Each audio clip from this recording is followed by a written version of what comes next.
This week, Keir Starmer took centre stage not once, but twice. First at Prime Minister's questions and later at the Liaison Committee. While PMQs often offers room for evasive responses, the Liaison Committee compelled him to face issues directly. In today's video, we dive into a heated exchange where Starmer stumbles as his figures are challenged and laid bare, leaving him cornered with no escape route. We'll break down the key moments, share our thoughts, and bring you up-to-date insights from across the country. Don't miss out. Watch now.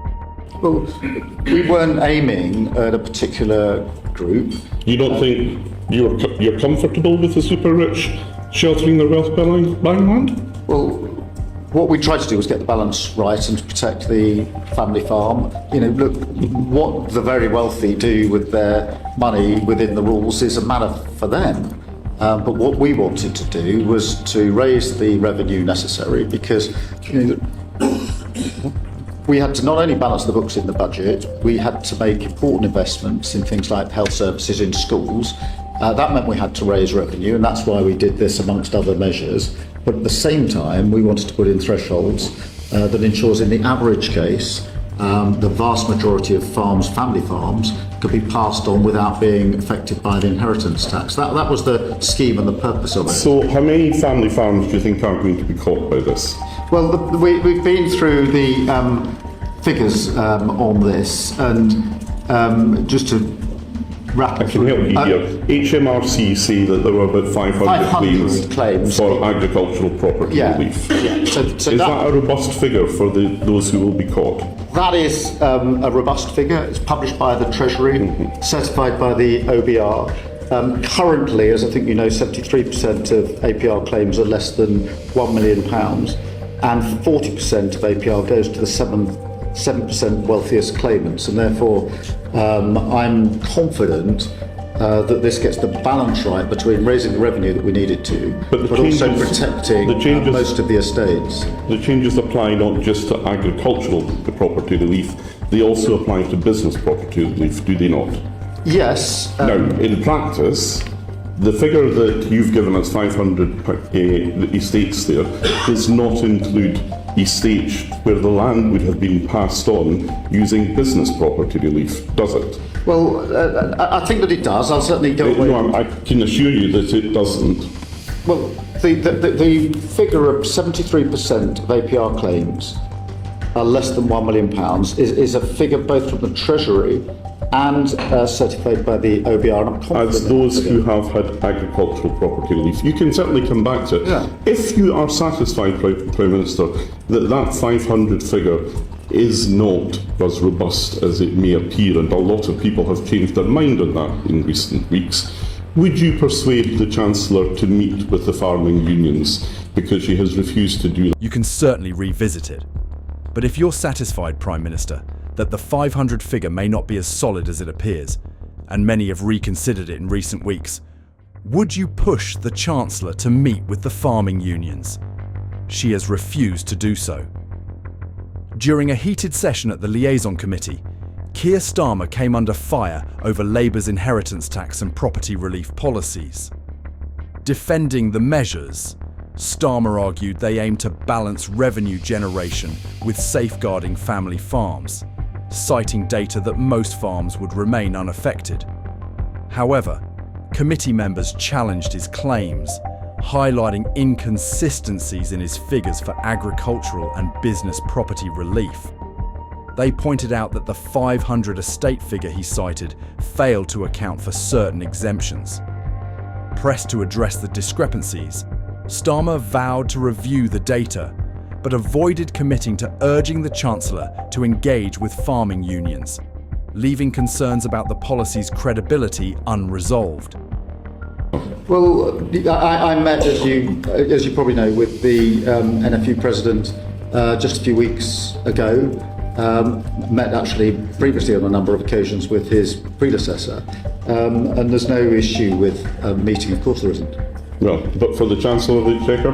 Well, that'll be a matter for her, but there's no in principle. I mean, I myself met the president of the NFU, and I think that Mr. Is it an example that you will be encouraging the Chancellor to follow? Well, look, the Chancellor will manage her own diary, but I mean, I took the... Well, I mean, we're laughing here, but, you know, we had one witness giving evidence to the Select Committee who, when talking about the impact on his farming business, broke down. Yep. So there are a lot of people who don't find this funny. How does it make you feel to hear that witnesses were breaking down before my Select Committee? Well, of course nobody's comfortable with that, but that is why I took the decision to have a meeting with the President of the NFU, to invite him in for a meeting with me, not with a great fanfare, but just for a private meeting so that I could hear for myself first-hand from him as to the points that he wanted to make understandably. With a view to making changes? I'm sorry? With a view to making changes? Well, no, we've got the policy, we've set out the policy, and I was clear about that, but did I want to hear what he had to say in a respectful way? Yes, of course I did.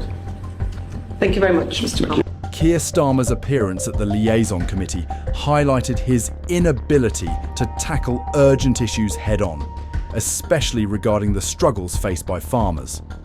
When asked whether the Chancellor should meet farming unions, a step she has so far resisted, Starmer deflected, offering little more than vague reassurances about his own meetings with the NFU president. His response was contradictory, repeatedly asserting that there's no issue with meeting while failing to encourage the Chancellor to follow his lead. This blatant unwillingness to confront the core issue reflects a leader who prioritises political convenience over meaningful action. The Liaison Committee's frustration was evident, especially when one member emphasised the emotional toll Labour's policies have inflicted on farmers, recounting how a witness broke down during a recent Select Committee hearing. Starmer's response to this deeply human moment was strikingly tone-deaf. Rather than showing genuine empathy or recognising the gravity of the situation, he defaulted to a mechanical defence of Labour's policy, stubbornly repeating, "We've set out the policy, and I was clear about that." His unyielding adherence to a rigid, predetermined stance, despite evidence of its harm, highlighted a leader more focused on safeguarding his party's image than addressing the real-world consequences of its decisions. What's particularly damning is Starmer's attempt to portray his private meeting with the NFU president as a meaningful engagement with the farming community. By admitting the meeting was held not with a great fanfare, he unwittingly exposed the dismissive approach Labour has taken towards these critical issues.